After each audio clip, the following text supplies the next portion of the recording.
Assalamualaikum warahmatullahi wabarakatuh. Terima kasih Ibu Menkyu, terima kasih Bapak Mendagri untuk kehadirannya hari ini.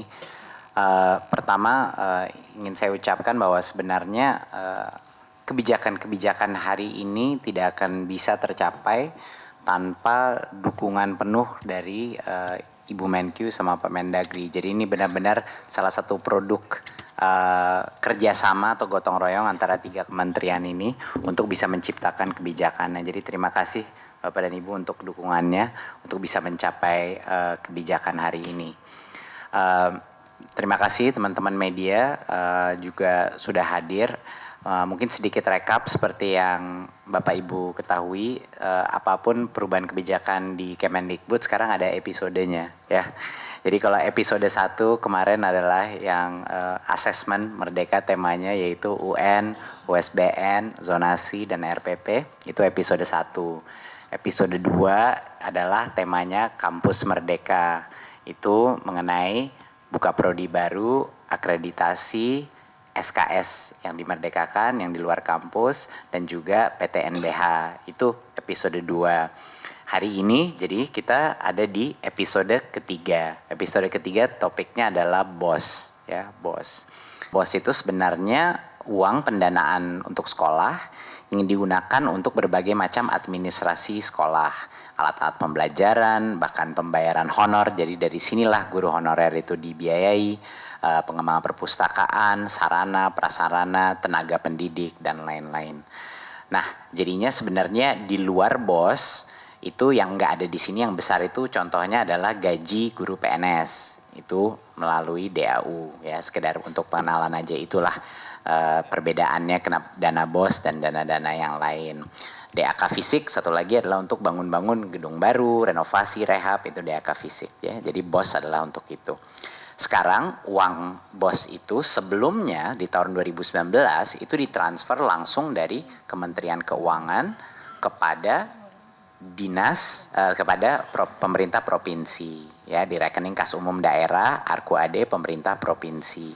Baru dari situ ditransfer ke masing-masing sekolah. Dan di tahun sebelumnya di tahun 2019 ada beberapa aturan-aturannya seperti pembayaran honor, yaitu untuk guru honorer dibatasi untuk sekolah negeri hanya 15% dari total BOS, dan dimaksimalkan untuk sekolah swasta 30% maksimal yang bisa digunakan untuk guru honorer. Ini salah satu contoh-contoh pembatasannya.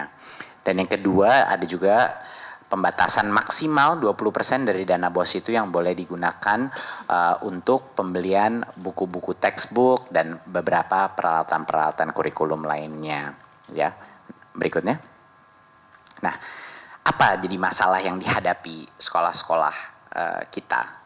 Nah, setelah berbicara dengan banyak sekali kepala sekolah, banyak sekali guru, banyak sekali kepala dinas, mulai kelihatan ada beberapa pola-pola isu yang dihadapi di lapangan ya. Karena mulai dari sekarang Kemendikbud itu ingin benar-benar fokus kepada end user kita, yaitu sekolah-sekolah ya, sekolah-sekolah kita. Jadi semua permasalahan yang mereka ajukan ke kita itu ingin kita hadapi, ingin kita berikan penyesuaian, penyempurnaan. Yang pertama adalah terjadi di awal tahun sering sekali terlambat menerima BOS. Sering sekali terlambat menerima BOS. Ada yang bisa terlambat sampai 3 bulan, 4 bulan, bahkan ada yang lebih lagi dari itu. Apa dampaknya kepada sekolah? Sekolah tidak punya uang untuk biaya operasional. Jadi apa yang terjadi pada saat ini, tentunya operasi harus terus berjalan kan, biaya operasional harus terus berjalan. Jadinya banyaknya kepala sekolah yang terpaksa menalangi biaya operasional sekolah mereka.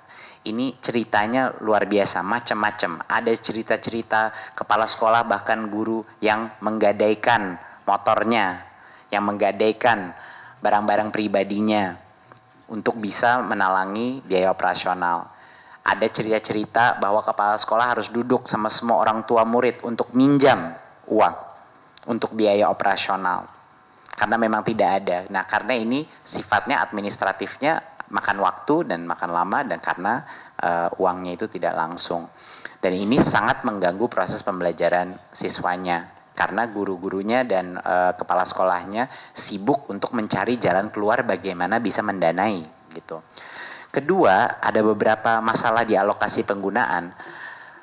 Masalahnya adalah kita memberikan satu aturan maksimal minimal alokasi BOS digunakan, itu semuanya kita tidak melihat satu persatu sekolah itu butuh kebutuhannya apa. Dan sebenarnya di setiap sekolah yang bisa mengetahui apa kebutuhan sekolah itu untuk biaya operasionalnya, itu sebenarnya guru-guru dan kepala sekolahnya sendiri. Mereka yang sebenarnya mengenal sekolah itu butuh apa. Sekolah di Papua, sekolah di Jakarta, sekolah di Maluku, semuanya berbeda-beda sekali. Kebutuhan biaya operasional mereka itu sangat berbeda-beda. Sekarang banyak sekali terjadi guru-guru honorer yang sebenarnya mengabdi dan bekerja begitu keras, mereka tidak bisa mendapatkan penghasilan yang layak. Dan salah satu alasannya adalah karena kita tidak memberikan kebebasan untuk kepala sekolah untuk menentukan biaya BOS-nya ini akan dikerahkan di mana. Nah, seperti yang pembatasan maksimal 15% untuk sekolah negeri dan 30%. Kami punya banyak sekali sekolah-sekolah di mana mayoritas daripada gurunya itu sebenarnya guru honorer. Dan seperti di sekolah-sekolah seperti ini, situasinya tidak kondusif untuk melimit segitu kecil untuk bisa digunakan untuk guru honorer. Banyak sekali juga kepala sekolah tidak punya dana yang cukup untuk membiayai tenaga pendidikan. Bayangkan, di banyak SD-SD kita, banyak sekali kepala sekolah dan guru itu mengerjakan berbagai macam pelaporan dan tugas administratif yang kalau di level SMP dan SMA itu bisa dihandle oleh kepala bagian tata umum, kepala operasional, namanya operatornya, dan lain-lain. Nah, ini kadang-kadang tidak cukup biaya. Apa pentingnya tenaga pendidik ini? Bukan guru dia, tapi dia membantu kepala sekolah untuk mengurus semua yang sifatnya administratif, sehingga kepala sekolah itu benar-benar bisa membantu guru-gurunya meningkatkan kualitas pembelajaran di dalam sekolah, membina orang tua, dan melakukan peningkatan kapasitas daripada pembelajaran di sekolah tersebut. Jadi kita ada 4 perbaikan, ya, 4 penyempurnaan mengenai dana BOS di tahun 2020 yang akan segera dilakukan melalui berbagai macam permen baik dari Kemendikbud maupun juga Kemenq dan Kemdagri. Ya, kita masuk satu persatu. Seperti yang tadi Ibu SMI bilang bahwa penyaluran BOS itu langsung sekarang ke rekening sekolah. Ya, jadi kita akan melakukan transfer secara langsung dari Kemenq langsung ke rekening sekolah.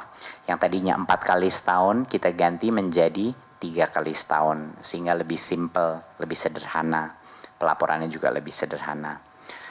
Untuk verifikasi datanya sebelumnya ini dilakukan 2 kali setahun dan SK-nya itu ditetapkan per provinsi. Jadi bayangkan ada berbagai macam, di 34 provinsi kita ada berbagai macam proses administrasi yang harus diselesaikan, menunggu tanda tangan dari setiap gubernur pun untuk melaksanakan ini.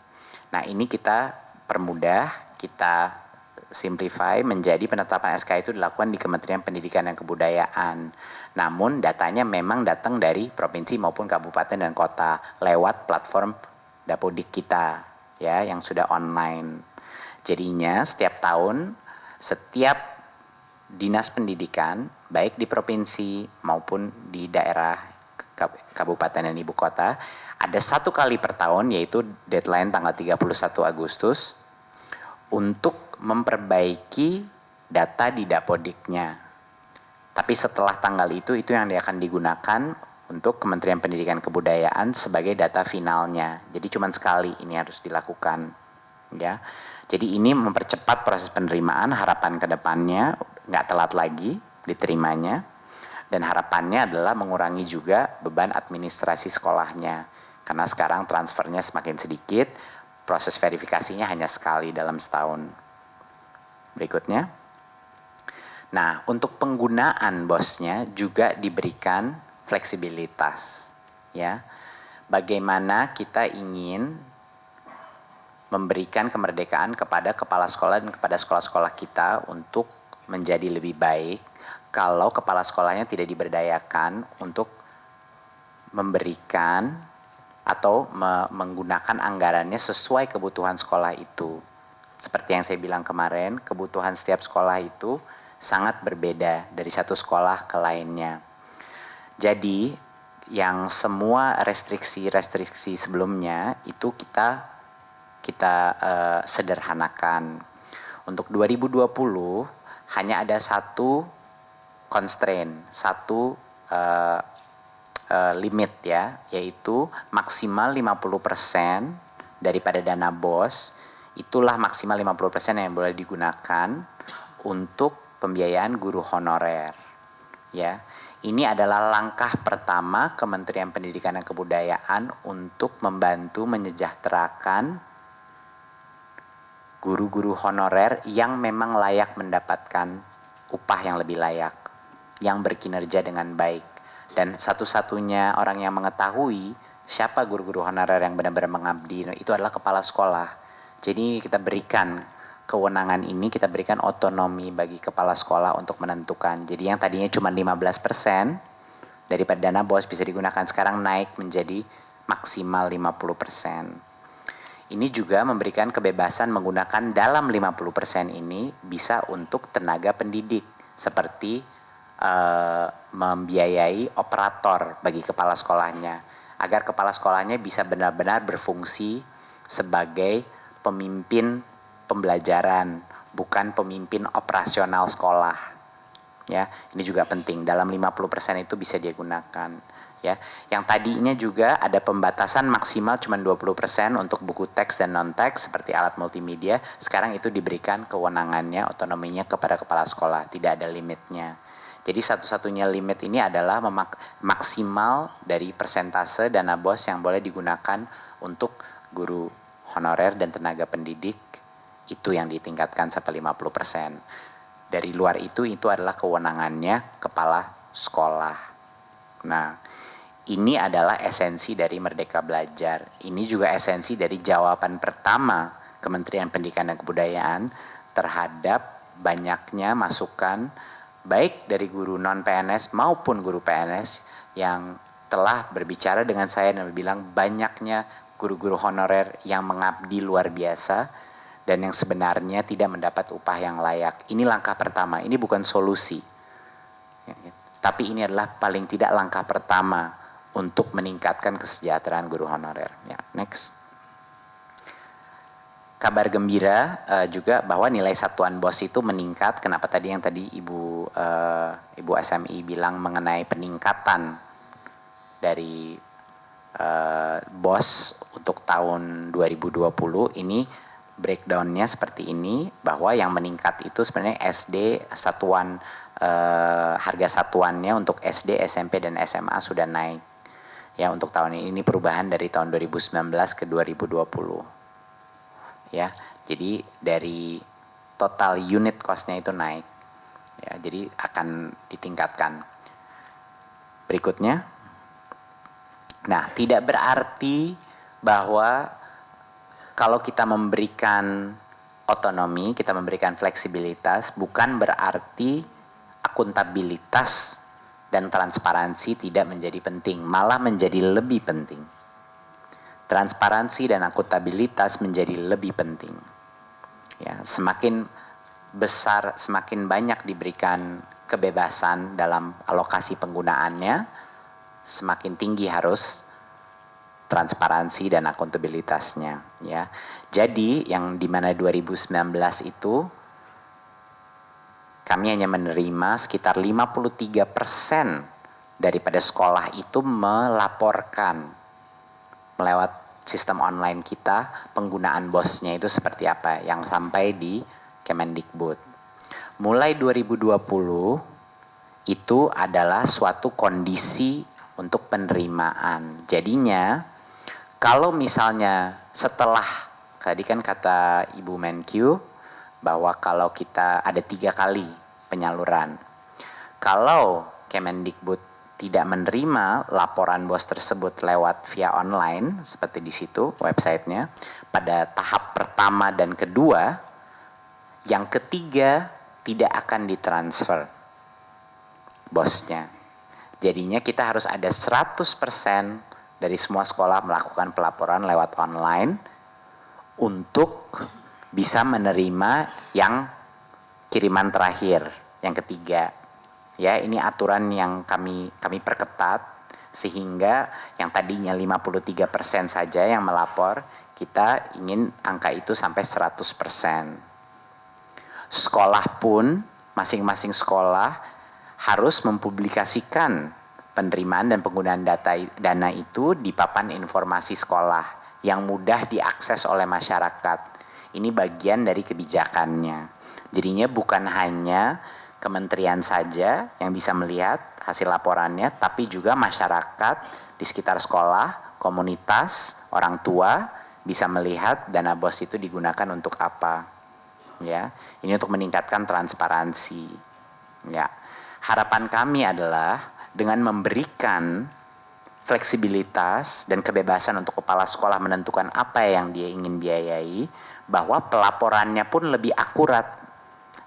Apa yang dilaporkan untuk apapun tuh lebih akurat. Jadi kita bisa menganalisa, mengevaluasi, dan melakukan kebijakan lainnya dengan cara yang lebih baik. Berikutnya. Ya, saya kira dari sini saja, dari yang perubahan-perubahan untuk episode ketiga kita kali ini. Ada mungkin beberapa poin terakhir adalah untuk sekedar mengingatkan bahwa kedepannya sebenarnya arah yang kita inginkan untuk dana BOS ini adalah melalui platform teknologi. Ini sangat penting. Kedepannya yang akan kami lakukan juga sedang dalam proses perencanaan itu adalah bagaimana kita bisa menggunakan teknologi untuk meningkatkan transparansi daripada penggunaan dana BOS. Dan teknologi inilah yang akan kami gunakan untuk juga meningkatkan kualitas pengadaan, transparansi pengadaan untuk semua sekolah-sekolah di Indonesia untuk dana BOS-nya. Jadi ke depannya tentunya solusinya yang terbaik itu di teknologi, tapi itu yang sedang dirancang. Jadinya itu mungkin akan makan lebih banyak waktu untuk mendesain, tapi itu yang sedang kami lakukan di Kementerian Pendidikan dan Kebudayaan. Dan yang kedua adalah kami sangat senang juga bahwa dari dana desa pun akan melakukan transfer yang langsung. Karena salah satu ambisi dari Kementerian Pendidikan dan Kebudayaan dengan program Kampus Merdeka adalah untuk bisa sebanyak mungkin mahasiswa dengan tim-timnya mereka turun ke desa-desa dan dengan 1 full semester maupun 2 semester bisa melakukan perbaikan infrastruktur, perbaikan kualitas SDM, proyek-proyek di desa untuk mendukung proyek-proyek dana desa untuk meningkatkan kualitas output daripada pendanaan dana desa tersebut dan juga menjadi pembelajaran bagi mereka dan juga penguatan karakter agar mereka tahu seperti apa rakyat Indonesia di desa itu hidup. Jadi ini sangat berkait dan akan sangat relevan sebenarnya untuk penguatan jiwa kepemimpinan mahasiswa-mahasiswa kita. Terima kasih. Assalamualaikum warahmatullahi wabarakatuh.